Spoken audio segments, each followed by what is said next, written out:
Hi guys, ngayon nandito tayo sa loob ng ABS-CBN kasi sponsored si Buba Milk Tea and birthday ni Bong Navarro.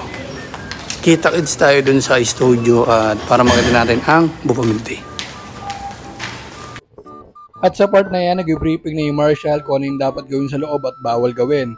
At alas 11 kami pinapasok ng umaga at ito yung ginagawa namin pagpasok. Punta kami sa Showtime para manood ng birthday ni Hello guys, so pupunta kami sa birthday ni Kuis Bong. So in-invite po kami ni Kuis Bong. Hello, sabi namin Jay. Ikaw bahala ka. Ikaw bahala ka.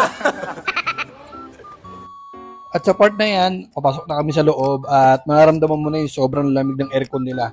At dito sa part na to, binibriefing kami ng sayo ng It's Showtime para at least mamaya ready kami. At dito nag-perform na si Bong Navarro, talagang hindi pa rin nagbabago. Ang galing pa rin sumayaw, talagang idol ko talaga to. At lahat ng kanta niya sinayaw niya. At sa part na to, kinantahan na siya. At yung mga ibang video niya, hindi ko na-videoan kasi nag-enjoy talaga ako.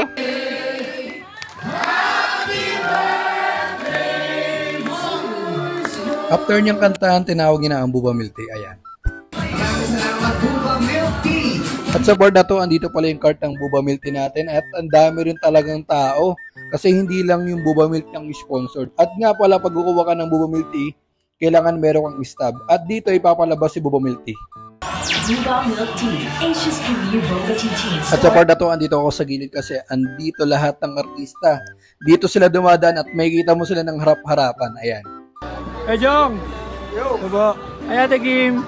Hello po. Kay Bong! Happy birthday! Thank you po. Thank you. Ay Ate Jackie! Hello po.